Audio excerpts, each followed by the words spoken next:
Some athletics now. Some of the nation's top athletes turned out at the Velocity Fest at Ashenheim Stadium at Jamaica College on Saturday. The first local track and field meet since COVID-19 started in the island in March. Now among the athletes on show were Shelley and Fraser Price, Elaine Thompson-Hero, Asafa Powell and Tajay Gale. Shoshana McGowan tells us more. Horse racing received company over the weekend when track and field got into action, showing sports is slowly returning on the island. The meet came on the heels of the Diamond League exhibition event, dubbed the Inspiration Games in Zurich, Switzerland on Thursday.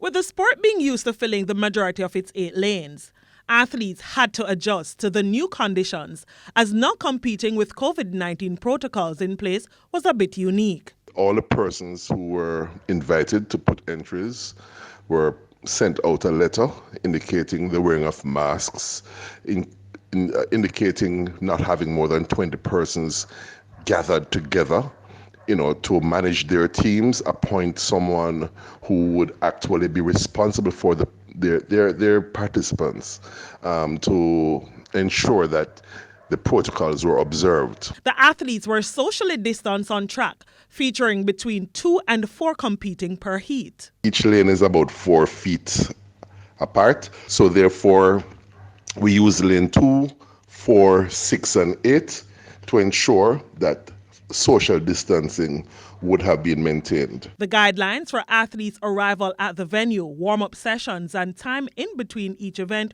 were also significant.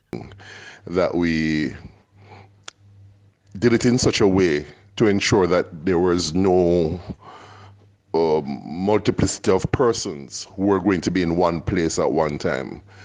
With officials, we did significant official reduction, carrying it down to the bare minimum, again, to ensure that we maintain the protocol and social distance guidelines. The next Velocity Fest meet will be on Saturday at the same venue. Shoshana McGowan, TVJ Sports.